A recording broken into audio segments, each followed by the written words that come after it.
les nouvelles énergies.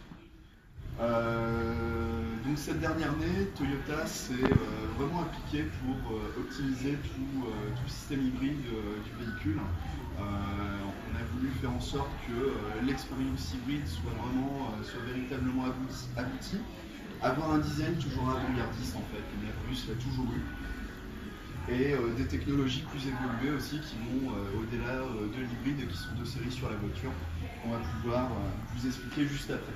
Alors juste une petite parenthèse, est-ce que vous savez pourquoi Toyota a fait de l'hybride? Et depuis quand Toyota a conçu l'hybridation d'un modèle? Il y a un proto en 95. Bien avant. Bien avant. Bien Là, avant. des années 50. Ouais. Puisqu'en fait, tout simplement, après la Seconde Guerre mondiale, les Américains et les Japonais n'étaient pas très contents avec tout ce que les Américains avaient mis sur la tronche. Et le problème, c'est qu'il y a eu un embargo. Il y a eu un embargo forcément sur les produits pétroliers, et donc de ce fait-là, le pétrole était excellent. Le pétrole, donc l'essence et le diesel, on va dire que le diesel à l'époque n'existait pas, mais l'essence était excessivement chère pour les Américains. Et donc, c'est pour ça qu'ils ont réfléchi à une solution économe. Et donc les premières motorisations hybrides, avant même qu'elles soient de série sur les véhicules, etc., c'est les années 55-56. Et après, bon, le temps de vraiment mettre ça en place et d'être assuré de la fiabilité, etc., c'est arrivé en commercialisation en 97. Et 99, si ma mémoire est bonne, en France, c'est arrivé juste 2-3 ans après.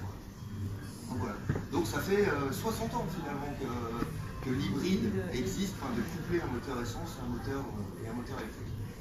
Et c'était un vrai pari de la part de Toyota parce que pour avoir vendu les premières Prius qui ont démocratisé l'hybride, donc les Prius 4 qui datent de 2004, moi je me souviens, les Prius 2, les Prius 2 même. Moi je me souviens par moment quand j'étais en concurrence contre d'autres marques, par exemple quelqu'un qui allait voir une Berline, Mégane, une Passat, peu importe, et qu'on avait la Prius en place, les vendeurs nous dénivraient énormément. Parce qu'on sortait des systèmes GPL qui avaient fait un peu peur aussi à un moment en France et que beaucoup de monde ont pensé que ça allait être l'avenir et finalement il y a eu un recul sur cette technologie. Et les vendeurs concurrents se moquaient un peu et aujourd'hui on est envié par tout le monde sur cette technologie-là. Et en plus on s'est rendu compte que c'était extrêmement fiable. 3,5 millions de véhicules hybrides vendus. Mais je crois 3,5 millions. Oui, eh bien, justement, concernant la France, ce qu'il faut savoir, c'est que de 97 jusqu'en septembre 2011, on a vendu autant d'hybrides qu'entre septembre 2011 et janvier 2014. Donc en fait, sur 3 ans de temps, on a réussi à vendre autant d'hybrides qu'on avait fait en 15 ans de temps. Et le décollage de l'APA, il a été dur au départ aussi. Ah bah oui, c'était très compliqué. Parce que il y a eu peut-être 400, même pas 500. 1997, les à partir de 2000, on n'en parlait pas. C'était... Personne n'avait à l'idée qu'on avait une planète qui était de plus en plus polluée, que ça pouvait avoir des impacts directement pour nos enfants. Ça s'est développé véritablement dans les années 2000. Et aujourd'hui, bon, on voit que l'hybride n'est même pas l'avenir, c'est juste une transition avant d'arriver sur des technologies à hydrogène. C'est la vision en tout cas de M. Toyota. Et notamment avec l'Amiral, et on pense que d'ici 2025-2030, l'hydrogène va commencer à se démocratiser. De toute façon, il y a à peu près deux choses séquencées. Indépendamment de la Prius en elle-même, aujourd'hui, l'objectif de Toyota France pour 2016, c'est 50% des véhicules vendus en hybride. Une voiture et la gamme Toyota tout en hybride. Sera hybride. C'est l'objectif affiché. L'année dernière, on a fait 37-38%, si ma mémoire est bonne.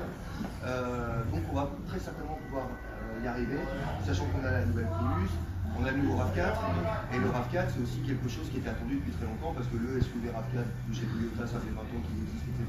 C'est le symbole un peu de la marque. Et à côté de ça, le couplet en hybride, nous qui les commercialisons, ça fait juste 5 ans qu'on attend ça. Et donc maintenant qu'ils sont là, on est ravis comme tout le monde. On a des petites contraintes de délai, parce que un peu victime de notre succès. Donc aujourd'hui, on a 6-7 mois de délai, mais si vous avez, je sais pas si vous avez eu l'occasion d'essayer le RAV4 hybride, alors, on parle pas du tout de la même. C'est pas la même hybridation que sur le RAV, que sur la Plus. Néanmoins, voilà, c'est juste 200 chevaux, 97 chevaux, avec cette position de conduite haute, etc. C'est révolutionnaire. Donc voilà, l'hybride, c'est vraiment le fer de lance, et effectivement, comme le disait Jérôme, c'est un pied avant l'hydrogène. Alors on a sorti la Miraille, elle arrivera en France que l'année prochaine. Il faut les stations de recharge. Pour les stations. Déjà les stations de recharge aujourd'hui, on a si on les avait, ils seraient déjà. À Paris, ils ont l'avantage.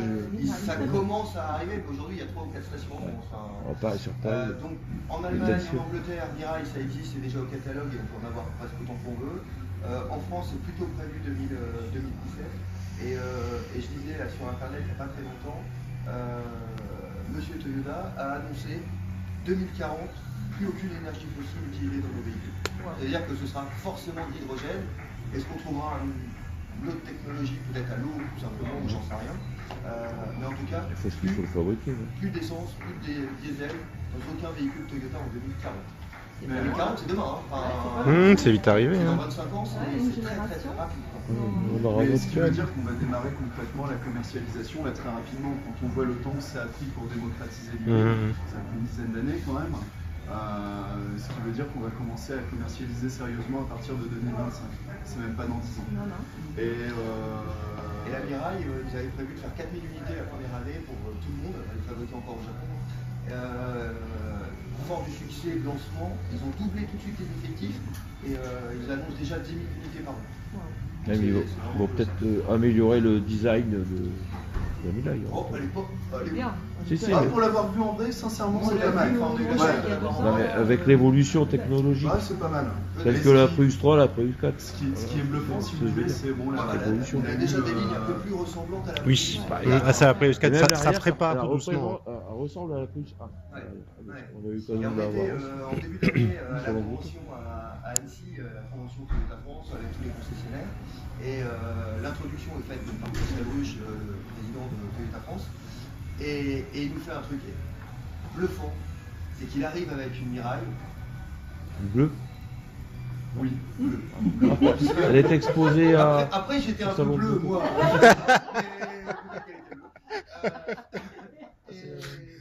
Et il discute, il met un verre en dessous du pot d'échappement. Il discute 5 minutes, moteur tournant, goutte à goutte, prend le verre et il boit le verre. Et là on fait waouh. Ouais, là il faut. L'impact psychologique de le voir, oui. c'est assez bluffant.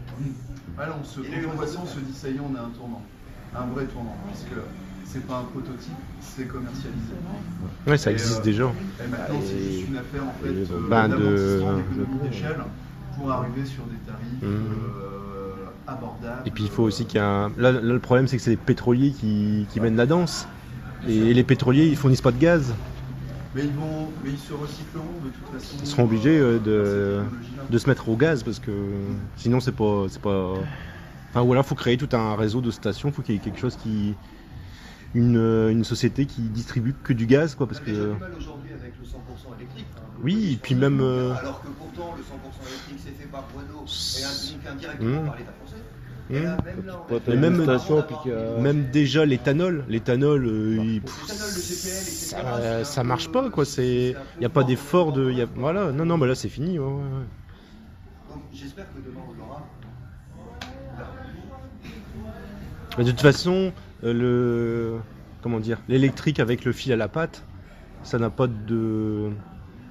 d'avenir parce que on peut pas tous. Ça dépend des technologies. Si la technologie là, elle est quand même beaucoup plus aboutie, j'ai envie de dire, qu'une technologie Renault. Ouais. Avec l'autonomie quand même. Oui, au niveau de l'autonomie. Et puis surtout, le souhait du constructeur de faire à la fois la construction, la commercialisation du véhicule, plus les stations de recharge. Le principe de recharge, avec les superchargeurs.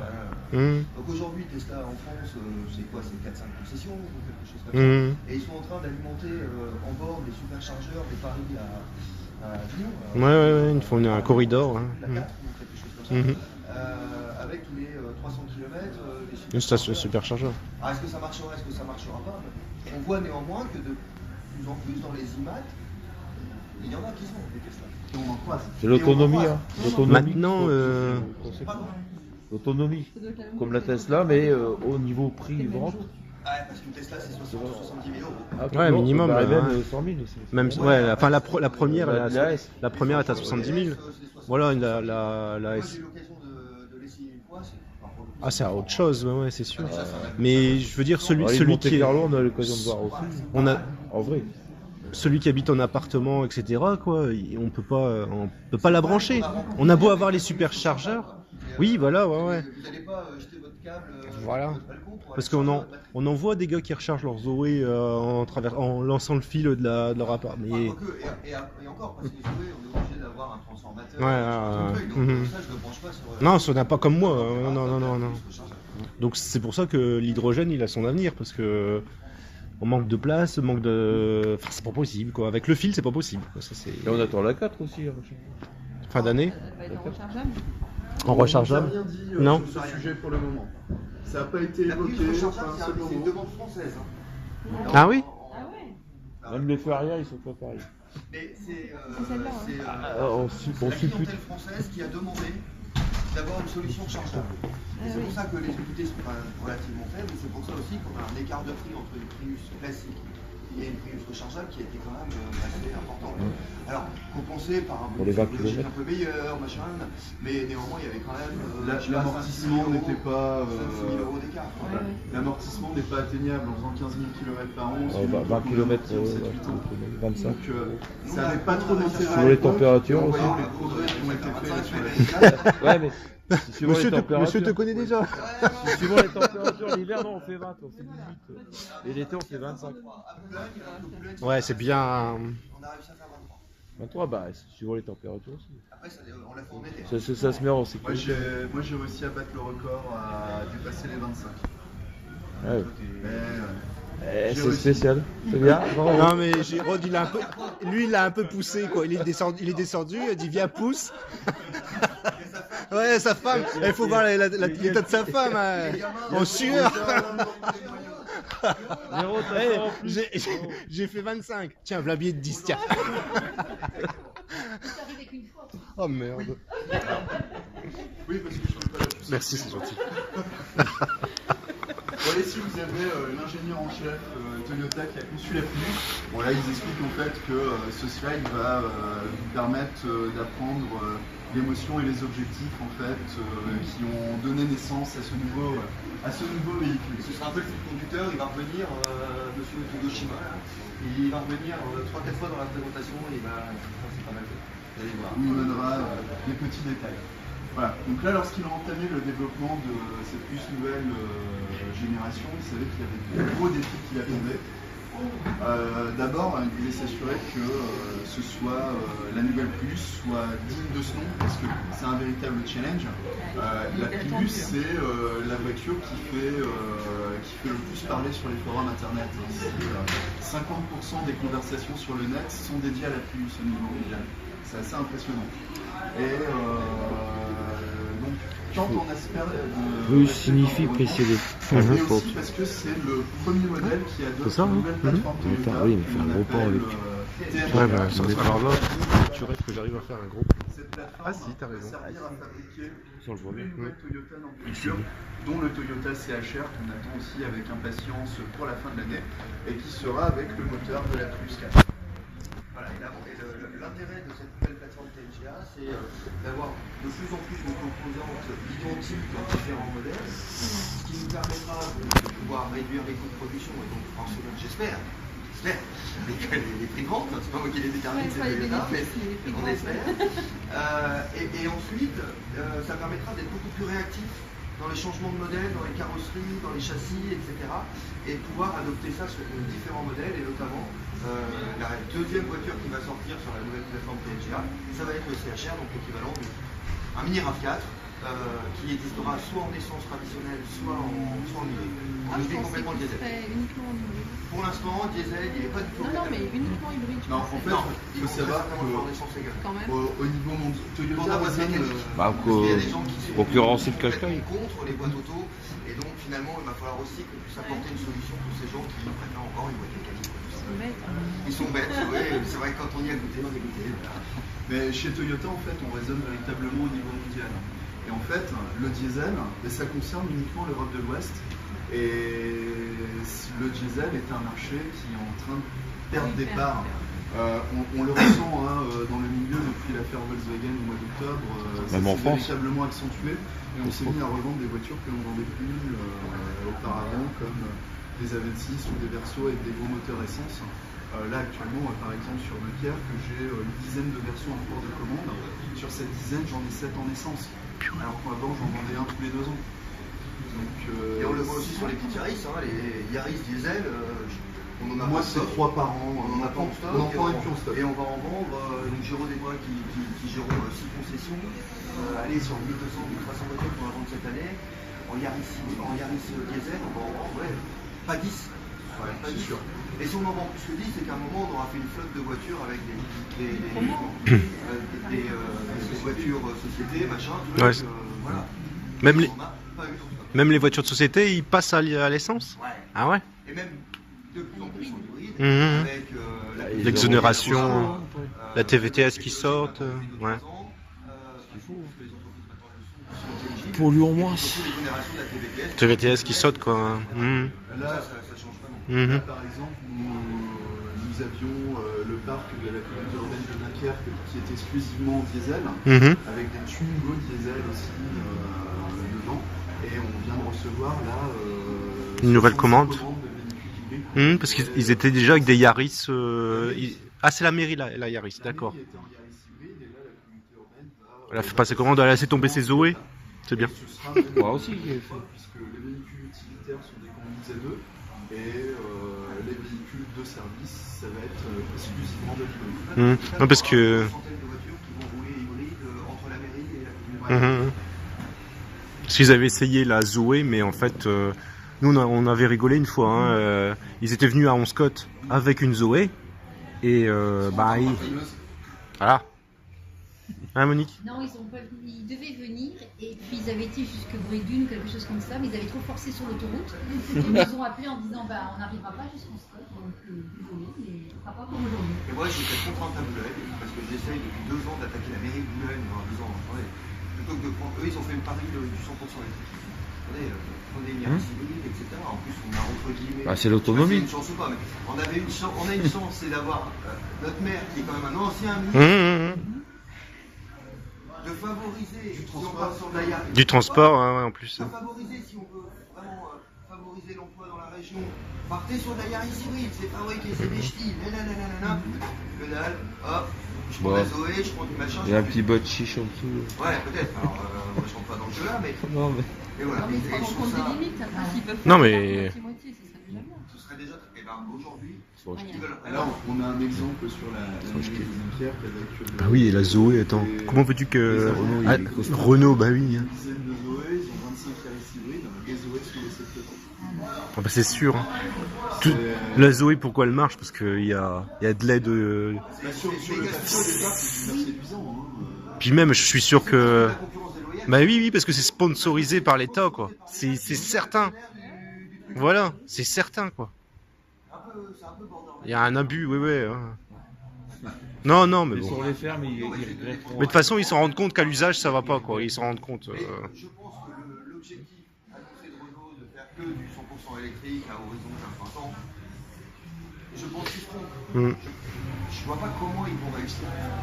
À moins d'avoir vraiment des technologies beaucoup plus puissantes et beaucoup plus économes pour pouvoir rouler plus longtemps, etc. Mais aujourd'hui, j'achète un Zoé, je pars pas à Paris. Quoi. Eux, ils partent quand même déjà de loin, parce que le Kangoo, etc., ça date. Ça fait longtemps. Et ils ont pas progressé aussi bien que Toyota, quoi. Franchement. Donc, on a de l'électrique que sur la Zoé, on a à part le Kangoo, que personne ne connaît, quoi. La Nissan Leaf, Ouais, là, ouais. pareil, Ouais. c'est le même groupe. C'est le même groupe. Et même, ils n'ont aucune volonté de le développer, même sur un espace. Non. Non, Non, il n'y a pas de déploiement sur la gamme, rien du tout. Non. Le modèle pour le grand public, Ouais. petite Twizy, machin, Oui. la Zoé. Autant dire que. Et puis la Zoé, Alors, je pense ça plaît qu'ils pas ont à tout le monde. la chance d'avoir la Poste, machin. Oui, parce que ça permet d'écouler, quoi. Voilà. Au pied au gabarit. Alors donc voici le sommaire, on va passer au summum de l'expérience. Elle est belle en rouge, hein. Oui, On va la voir après. merci d'en avoir apporté une. Ouais, je suis Ah, sympa, voilà. hein. Ah, J'ai fait exprès à pile pour la chercher. Ah ouais, c'est bien ça, franchement. Ah ça? Ah, blanc aussi, pas Pas déçu? Non, jusqu'à maintenant. Alors du coup, la plus, comme vous le savez tous, l'écologie, elle l'a dans les gènes, notamment cette 4e génération sur 70 grammes de CO2. Le but, c'était de conserver l'ADN de la Prius en battant tous les records qu'on avait réussi à battre précédemment. Et vous allez voir comment là dans les slides qui suivent. Vas-y maintenant. Donc dès les origines du développement, ça a paru évident à notre ingénieur que la Prius devait remporter la bataille de la sobriété et ils se sont fixés des objectifs qui semblaient inatteignables de prime abord. Ça, on doit pas avoir la même notion entre les Ça Japonais dépend et nous qui de la conduit. sobriété. Quand on conduit, on voit pas. La vendeur qui dit ça bleu, elle est bleue, ouais, je la veux rouge. C'est pas grave, quand vous êtes au volant, vous voyez pas. Bon, Ça se discute, hein, ça se discute. Bref, ils ont passé des milliers d'heures à réfléchir au système hybride et à l'optimisation du système thermique. Donc là, vous voyez la Prius en chiffres. Donc c'est une cylindrée d'1,8 litre, puissance totale, vous verrez marqué de 122 chevaux. Ça baisse un petit peu, mais vous verrez quand on les essais, ça se ressent pas. Puissance du moteur thermique 98 chevaux, 72 pour le moteur électrique. On a toujours notre transmission XCVT, mais avec un bruit de variateur qui était nettement réduit. Vitesse maxi 180 comme l'ancienne, avec une accélération de 0 à 100 en 10 secondes 6. Consommation de carburant moyenne 3 litres, émission de CO2 70 grammes et capacité de traction à 725 kg. Suivant la version en 15 ou en 16 17. La capacité de traction? Ah non, la conso, oui. Donc ça c'est une vraie révolution aussi. Bon. C'est bien puissance et le rendement en fait, du véhicule. Bon, par contre, Cette capacité de remorquage, on sait pourquoi 725 parce que c'est 750. Pourquoi 725? On sait pas, c'est quoi ce- On a un gain de 21% par rapport à la Prius 3. Ce qui est énorme, c'est le plus gros écart qui est jamais En eu conso, entre c'est chaque ça génération de Prius en fait. En conso, Jérôme? En conso, ouais. D'accord. Et en comment dire, en utilisation électrique, on sait de combien on a progressé? Parce que là, on voit qu'avec la Prius 4, on peut savoir. En Newton. Bah alors, c'est compliqué à dire parce que comment expliquer ça? Il y a une meilleure capacité de la batterie au niveau de la recharge. De magasiner, ouais. Mais elle se recharge aussi plus rapidement qu'avant. Donc en fait, on va plus parler en pourcentage d'utilisation du système hybride. Là, moi, je vois sur les essais que j'ai fait et vraiment, j'ai tous entendu en discuter. Je ne suis pas à votre niveau sur l'éco-conduite. Mais malgré ça, sur un trajet mix autoroute et ville, je suis à 60% d'utilisation du moteur électrique. Donc en fait, 60% de mes trajets sont en 100% électriques. Et une conso de. Conso, là je suis sur une moyenne de, avec le trajet que je fais, j'ai une part d'autoroute, je suis sur une moyenne de 4,7 litres. Et là, Dunkerque, Saint-Omer, Suivant les je fais températures. 3,9. Il va venir une semaine, ça va changer. Ouais, ça va. Alors donc, voici C'est bien. l'intérieur du véhicule, donc avec les progrès qui ont été faits. Donc, on a un moteur essence qui offre le meilleur rendement thermique au monde. Alors le rendement thermique en fait c'est la part de carburant utilisée pour faire avancer le véhicule. Il faut savoir qu'en moyenne les constructeurs ont un rendement thermique de 30%. Nous on arrive à 40% et c'est un record mondial. Personne n'a réussi à faire mieux jusque là. Donc si vous associez à ça notre forme des batterie soupapes. Animash qui a une densité d'énergie plus élevée et une friction sur le moteur électrique qui a été améliorée, ça donne les performances de la Prius 4 et ça nous permet notamment justement d'atteindre les 110 km/h en 100% électrique qu'on pouvait atteindre peut-être avant mais avec une belle Peut-être force. faire un glide à 110 aussi. Comment? On va voir. On peut glider à 110 peut-être. Je veux- Et ça, on verra ça en fonction de ce que nous Faut que donnera. t'apprennes à en se l'utiliser, mettant- ouais. Ouais, je vous laisserai en montrer mettant ça. tout le monde. Donc le moteur essence, on est, là c'est technique, on est toujours sur du cycle Il y a Atkinson, des challenges. c'est les cycles utilisés pour tous les moteurs Toyota. Donc ils reviennent sur le rendement thermique à 40%. Les conduits d'admission et les pistons ont été redessinés, ça renforce le tourbillon à l'intérieur des cylindres et c'est ça qui donne en fait le meilleur rendement thermique du véhicule. Grâce à son volume plus important que le modèle intérieur, on a aussi un circuit EGR qui fonctionne même lorsque le moteur est à puissance maximale.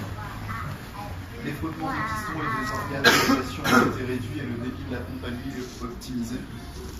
Et première chez Toyota, ça c'est très important, on a un double circuit de refroidissement qui accélère la montée en température du véhicule.